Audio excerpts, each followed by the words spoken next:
Assalamualaikum warahmatullahi wabarakatuh. Apa kabar anak-anakku yang soleh dan soleha? Semoga semuanya dalam keadaan sehat dan dalam lindungan Allah Subhanahu wa Ta'ala. Amin ya Robbal Alamin. Pada hari ini kita akan memberikan kunci jawaban plus pembahasan Bupena Jilid 5D, tema 8, subtema 3. Mohon disimak dengan baik ya.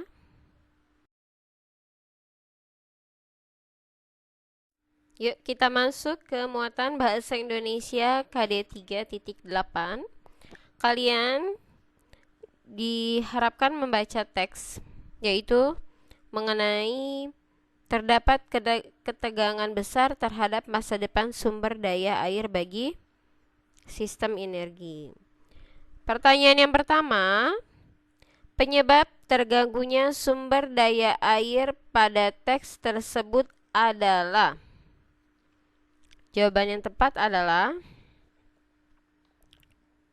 semakin membumbungnya atau naik produksi energi listrik batubara dan maraknya industri bahan bakar nabati. Itu jawaban yang lebih tepat ya.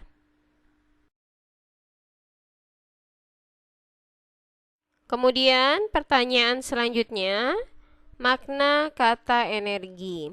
Kalian boleh cari di KBBI, Kamus Besar Bahasa Indonesia. Yang dimaksud energi adalah daya atau kekuatan yang diperlukan untuk melakukan berbagai proses kegiatan. Sebagian kalian ada yang nggak sama persis seperti ini, boleh ya, tergantung dari mana kalian mencari sumbernya ya.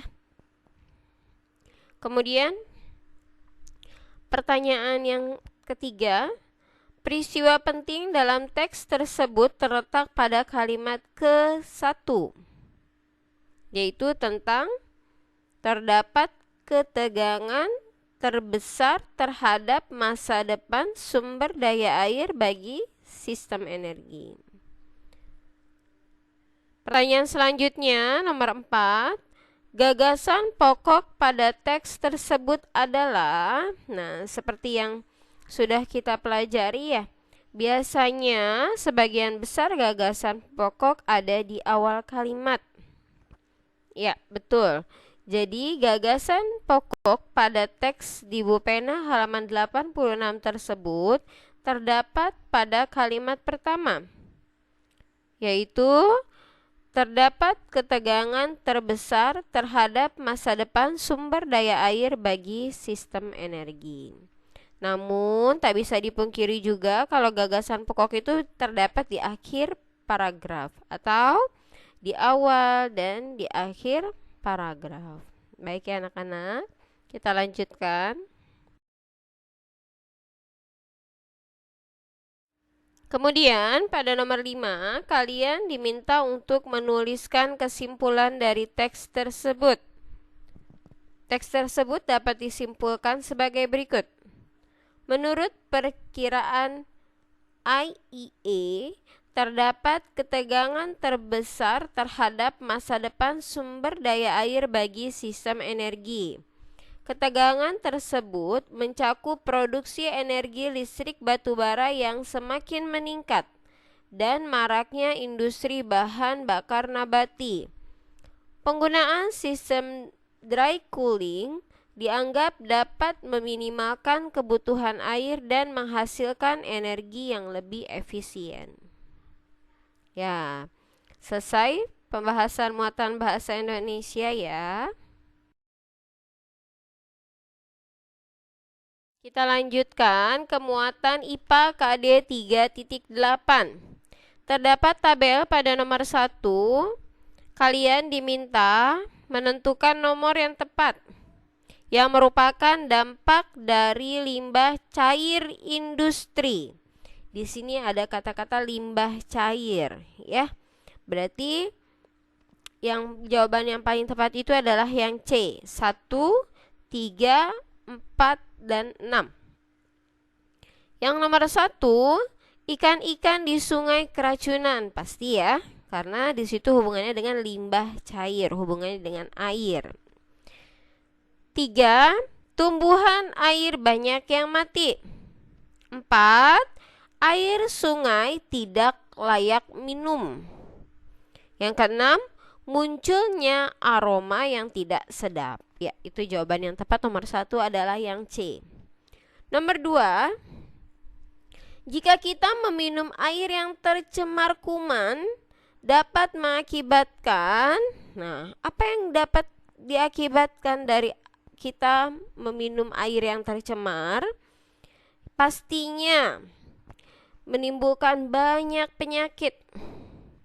Yang pertama, diare dari bakteri air yang tercemar itu sendiri ya. Hepatitis A, kolera, bahkan juga bisa mengakibatkan penyakit kanker.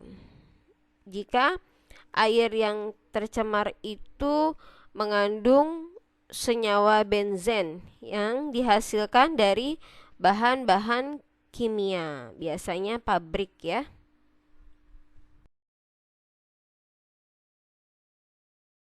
Kemudian pertanyaan selanjutnya di nomor 3.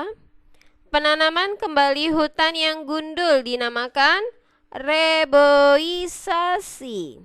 Apa fungsi reboisasi? Banyak sekali fungsi dari reboisasi. Di antaranya menggemburkan tanah. Akar pohon bisa menyebabkan tanah lebih subur, lebih gembur, sehingga air hujan dapat meresap ke dalam tanah dan tertampung. Selanjutnya, mencegah terjadinya erosi tanah. Kemudian juga bisa membuat tanah lebih kokoh dan masih banyak lagi fungsi dari reboisasi. Nomor selanjutnya, apa akibat jika masyarakat kekurangan air bersih? Coba kalian bayangkan, kita sangat sulit mendapatkan air bersih. Yang pertama, pasti menimbulkan banyak penyakit. Sakit kulit, ya, seperti gatal-gatal, panu, bahkan yang lainnya. Kemudian juga aktivitas rumah tangga akan terganggu pastinya. Kita mau minum sulit, mau mencuci sulit, ya, mau mandi pun sulit jika air bersihnya sangat terbatas. Karena itu sangat penting peran air bagi kehidupan makhluk hidup, terutama manusia.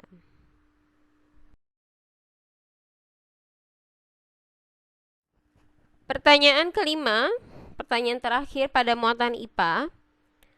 Tuliskan fungsi lubang resapan di permukiman padat penduduk. Kamu tahu lubang resapan ya? Atau disebut juga dengan biopori. Manfaat biopori adalah untuk mengurangi genangan air dengan cara meningkatkan daya resap air pada tanah, dan masih banyak lagi fungsi lubang resapan tersebut. Baik, sudah selesailah pembahasan IPA. Kita masuk ke pembahasan IPS KD 3.3. Ya, sebelum kita membahas soal pada IPS, Ibu akan mengulang kembali mengenai kegiatan ekonomi. Kegiatan ekonomi terdiri atas 3 bagian, yaitu produksi, distribusi, dan konsumsi. Kalian masih ingat? Ya, Ibu jelaskan kembali. Produksi yaitu kegiatan mengolah bahan mentah menjadi bahan setengah jadi atau barang jadi. Jadi kegiatan memproduksi ya. Orang yang melakukan kegiatan produksi disebut produsen. Kemudian distribusi yaitu kegiatan menyalurkan hasil produksi. Hasil produksi bisa berupa barang atau jasa kepada konsumen. Jadi sebagai perantara antara produsen dengan konsumen. Kegiatannya dinamakan distribusi. Orang yang melakukan kegiatan distribusi disebut dengan distributor. Betul sekali. Kemudian yang ketiga yaitu konsumsi. Konsumsi yaitu kegiatan memanfaatkan dan menggunakan hasil produksi untuk memenuhi kebutuhan hidup. Ya, masyarakat yang melakukan kegiatan konsumsi dinamakan dengan konsumen. Betul sekali. Kemudian dari ilustrasi yang diberikan pada soal nomor 1, Ali membeli beberapa batang coklat. Nah, di situ kegiatan Ali adalah membeli, memanfaatkan hasil produksi. Berarti Ali membeli beberapa coklat. Kegiatan ekonominya adalah konsumsi. Betul. Kemudian Ali mengolah coklat menjadi bolu. Ali menghasilkan sesuatu yang sesuatu yang baru dari coklat yang Ali beli tadi ya. Jadi Ali melakukan kegiatan produksi.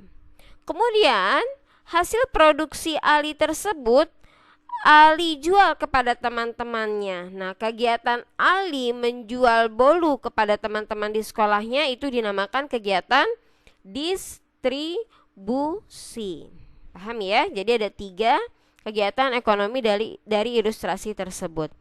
Konsumsi, produksi, distribusi.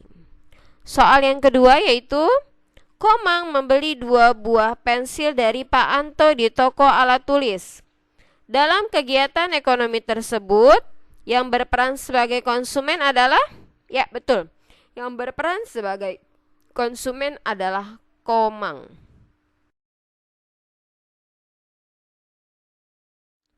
Pertanyaan di nomor 3, setujukah kamu bahwa pemerataan kegiatan distribusi dapat meningkatkan kesejahteraan masyarakat? Jelaskan pendapatmu. Ya, menurut kami setuju. Ya, setuju. Karena dengan meratanya kegiatan distribusi, kebutuhan masyarakat juga akan terpenuhi. Pastinya kesejahteraan masyarakat pun akan tercapai. Kemudian di soal berikutnya di nomor 4, Lani suka dengan jajanan yang dijual di kantin sekolah. Menurut Lani, jajanan di kantin sekolah bersih dan sehat. Ucapan Lani membuat salah seorang penjual di kantin sekolah merasa senang. Sudahkah Lani menghargai usaha yang dilakukan oleh orang lain? Jawabannya adalah ya. Lani sudah menghargai usaha yang dilakukan oleh orang lain. Karena alasannya, salah satu cara kita menghargai orang lain adalah dengan memberikan penghargaan atas pekerjaan atau usaha orang lain dengan mengucapkan pujian atau terima kasih. Di situ Lani memberikan pujian kepada penjual di kantin sekolahnya. Paham ya? Kita lanjutkan ya ke PPKN KD 3.3. Sebelumnya di PS di nomor 5 itu adalah pendapat kalian masing-masing ya. Jadi Ibu tidak bahas di sini ya. Kemudian dilanjutkan nomor 1 PPKN. Berbagai jenis usaha atau kegiatan ekonomi dilakukan manusia untuk, ya betul, jawabannya D, untuk memenuhi kebutuhan hidupnya. Selanjutnya pertanyaan nomor 2, jika ada suatu jenis usaha tertentu yang mengalami masalah atau sulit ditemukan keberadaannya, maka jawaban yang tepat adalah B, masyarakat kesulitan memenuhi kebutuhan hidupnya. Pertanyaan berikutnya di nomor 3. Ibu guru mengajarkan cara bermain gamelan. Gamelan adalah musik tradisional dari daerah Jawa. Sikap menghargai keberagaman yang dapat dilakukan Jonas yang berasal dari Flores, yaitu dengan cara, di antaranya itu Jonas tetap mengikuti pelajaran guru dengan baik, ya. Kamu pun juga harus seperti yang dicontohkan oleh Jonas, iya. Dan di nomor 4, bagaimana cara untuk menghargai usaha atau pekerjaan orang lain? Yang pertama, jika kalian naik angkutan umum, kalian harus membayar ongkos angkutan umum sesuai dengan aturan yang berlaku. Kemudian, jika kalian seorang pemilik usaha, punya pegawai, maka kita juga pun membayar upah pegawai tepat waktu. Kemudian, cara lainnya diantaranya memberikan penghargaan atas pekerjaan atau usaha orang lain dengan mengucapkan pujian atau terima kasih. Selanjutnya, melakukan persaingan secara sehat dengan memberikan kesempatan dan kepercayaan kepada orang lain. Kita lanjutkan di nomor 5. Apa manfaat menghargai usaha atau pekerjaan orang lain? Sangat banyak manfaatnya. Jika kita menghargai usaha atau pekerjaan orang lain, maka kita juga menghindari perselisihan, mewujudkan kerukunan dan persatuan. Kehidupan juga akan lebih harmonis. Selain itu, jika kita menghargai orang lain, maka orang lain pun juga akan menghargai kita. Seperti itu, ya. Kemudian kita lanjutkan ke muatan SBDP KD 3.1. Nomor 1, pewarna yang digunakan untuk mewarnai gambar tersebut. Ada gambar, ya, ada seorang anak yang sedang mewarnai dengan pensil warna. Jadi jawaban yang tepat adalah C, pensil warna. Di nomor 2, pertanyaannya mengenai langkah-langkah membuat gambar cerita. Berikut ibu urutkan langkah-langkah membuat gambar cerita dari awal sampai akhir. Yang pertama, persiapkan alat dan bahan. Yang kedua, menentukan tema gambar yang akan dibuat. Yang ketiga, membuat sketsa gambar. Kemudian yang keempat, memberi warna pada sketsa. Jadi jawaban nomor 2, langkah pertama adalah jawaban yang tepat, ya, yang D, menyiapkan alat dan bahan. Kita lanjutkan di nomor 3, poster. Ya, poster juga merupakan salah satu contoh dari gambar cerita. Poster biasanya digunakan untuk membagikan berbagai informasi. Bisa sebagai iklan komersil, atau iklan layanan masyarakat, ya. Boleh juga berupa himbauan dan lainnya, ya. Kemudian di nomor 4, teknik mewarnai terbagi menjadi 2, yaitu teknik kering dan teknik basah. Apa saja contoh teknik kering? Alatnya adalah krayon, betul, pensil warna. Salah satu contoh dari teknik basah antara lain, ya, cat air. Kemudian di nomor 5, kalian diminta untuk menjelaskan dengan bahasa kalian sendiri apa yang dimaksud dengan gambar cerita. Gambar cerita adalah ilustrasi gambar yang dibuat untuk memperjelas pesan teks yang ingin disampaikan. Kemudian di 5B, kalian disuruh menuliskan cerita tentang gambar tersebut. Ada gambar matahari, ada gambar mobil, mewarnainya dengan cat air, ya. Kalian tuliskan ceritanya. dengan bahasa kalian sendiri pastinya. Saat diamati, oh anak itu menggambar dengan cat air, maka teknik pewarnaan apa yang digunakan? Yap, teknik pewarnaan basah. Paham anak-anakku? Ya, berakhir sudah alhamdulillahirabbil alamin pembahasan tema 8 soal subtema 3 kita pada hari ini. Ibu ucapkan terima kasih atas perhatian kalian dan selalu semangat belajar di rumahnya ya.